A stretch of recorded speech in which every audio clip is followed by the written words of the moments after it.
Le blanchiment d'argent sale, il a suivi une courbe exponentielle depuis 15 ans, tout simplement parce que les paris sportifs ont été révolutionnés avec Internet. Avant Internet, en fait, chacun restait sur son territoire, chaque opérateur était lié à un régulateur de paris sportifs, et aujourd'hui, tout a changé. Aujourd'hui, il y a des opérateurs qui se sont installés dans des paradis de jeu ou des paradis fiscaux. Par exemple, en Europe, on en a plusieurs. On a Malte, on a Gibraltar, on a l'île de Man. En Asie, on a les Philippines. En Amérique centrale, on a Antigua, le Costa Rica. Et donc, à partir de là, ces opérateurs, ils ont proposé une offre mondiale, non contrôlée, un petit peu partout, sans limite au niveau du jeu. Donc, pour des blanchisseurs d'argent, ça a été une aubaine parce qu'ils ont pu très facilement contourner les lois nationales et les territoires pour utiliser les paris sportifs et faire circuler de l'argent à travers le monde entier. C'est ça, ce qui a vraiment tout changé. Et donc aujourd'hui, l'ampleur, elle est de plus en plus importante.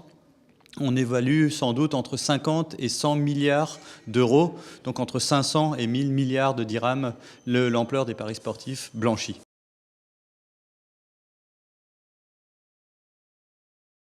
Alors il y en a plein. La plus simple, c'est vous jouer en pariant sur le favori d'une rencontre. Et en général, le favori gagne le plus souvent possible. Donc si vous jouez suffisamment longtemps, vous allez être assez proche du taux de retour aux joueurs officiels. Ça veut dire que dans beaucoup de pays aujourd'hui, ce taux de retour aux joueurs, il dépasse 90%. Donc par exemple, vous avez 100 000 dirhams à blanchir qui vient de l'argent de la drogue. Vous le placez chez un opérateur dans un pays qui n'est pas trop regardant, par exemple à Gibraltar, et vous touchez une preuve de gain. Donc par exemple, sur 100 000 dirhams, vous allez en récupérer 95 000 sous forme de gains. Et ces gains, vous les mettez ensuite dans le pays que vous choisissez, vous ouvrez un compte bancaire, et si une autorité publique vous demande « mais d'où provient cet argent ?», vous allez dire « ce sont des gains au jeu », donc ça a une origine légale, donc l'argent est blanchi. Puisque blanchir de l'argent, c'est transformer un circuit illégal dans un circuit légal.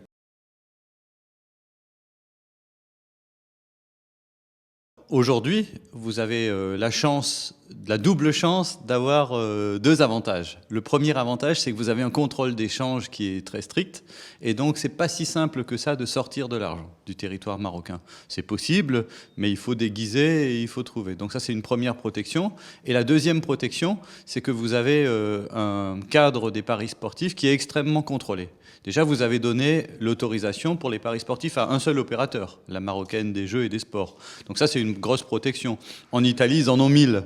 Quand vous devez gérer 1000 entreprises, vous ne contrôlez rien. Quand vous devez en contrôler un seul, c'est beaucoup plus facile. Et ensuite, vous avez un certain nombre de règles, vous avez une limitation des paris, vous avez des taux de retour aux joueurs qui sont assez faibles encore, et donc naturellement, vous limitez l'intérêt du blanchiment d'argent.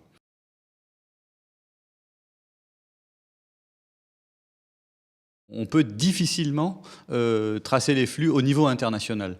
Donc pour un pays comme le Maroc, le risque est faible, mais pour des opérateurs qui sont par exemple basés au Costa Rica et qui ensuite, si vous jouez avec ces opérateurs-là, et si les gains, vous les faites payer dans un autre pays, par exemple en Angleterre, vous rejouez ces gains une deuxième fois, c'est très difficile pour les polices et c'est très difficile pour les régulateurs de blanchiment d'argent de suivre les flux.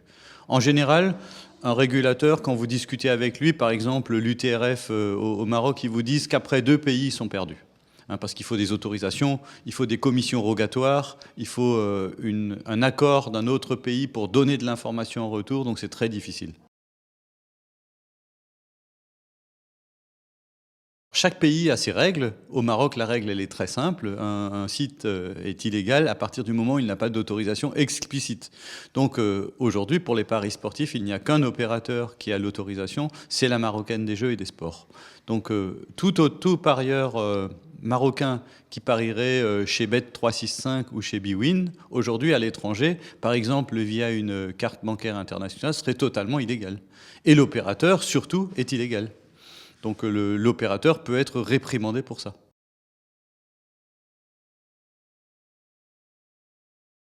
Aujourd'hui, en fait, il y a de plus en plus de criminels qui se sont mis sur la corruption sportive pour une raison très simple. Au début, les mafias étaient sur le blanchiment d'argent. ils utilisaient les paris pour blanchir l'argent de la drogue, par exemple. Aujourd'hui, ils se sont dit, c'est tellement bien, ça marche tellement bien, que pourquoi on ne ferait pas mieux? Plutôt que de récupérer sur 100 euros, d'en récupérer 80, 90, 95 selon les pays, eh ben, je vais essayer d'en récupérer 300. Si j'arrange le match, je vais blanchir mon argent, mais en plus je vais gagner plus que ce que j'ai. Donc ils sont gagnants-gagnants, et donc évidemment aujourd'hui, le crime organisé cible le sport à cause des paris sportifs.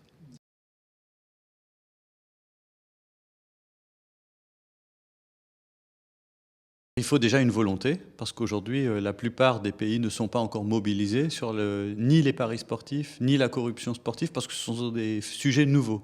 Hein, quand un sujet est nouveau, c'est assez délicat, parce que les forces de police, les autorités publiques mettent du temps pour bien assimiler toutes les composantes du sujet, et ça prend en général entre 5 et 10 ans. Hein. Typiquement, pour le blanchiment d'argent, on en est encore au balbutiement et la corruption sportive encore plus. Donc il faut du temps.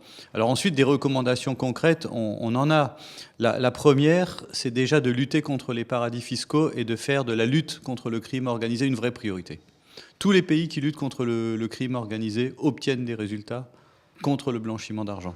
Parce que ça veut dire qu'on a mis en place un certain nombre d'outils et les criminels vont plutôt aller dans le pays voisin si vous avez des bons outils que venir chez vous. Ensuite, le deuxième, c'est de bien contrôler les opérateurs de paris. Contrôler l'actionnaire, alors évidemment avec la Marocaine des Jeux, l'actionnaire c'est l'État, donc il n'y a pas de problème, et contrôler ceux qui font. Être certain qu'ils agissent de manière responsable. Par exemple, pour un opérateur de jeu, c'est vérifier l'identité des joueurs sur Internet. C'est vérifier l'identité des gagnants, des gros gagnants, dans le réseau physique. On ne peut pas vérifier l'ensemble des gagnants, des joueurs sur le réseau physique, mais au moins les gros gagnants. Et ça, c'est très important. Ça, c'est fait aujourd'hui dans votre pays. Ensuite, c'est mettre en place un certain nombre de procédures très concrètes pour suivre les gagnants et essayer de, petit à petit, repérer des atypismes. Des atypismes, ce sont des choses qu'on ne voit pas habituellement et qui pourrait montrer qu'il y a quelque chose à regarder de plus près, à analyser de plus près, pour, le cas échéant, faire une déclaration de soupçon.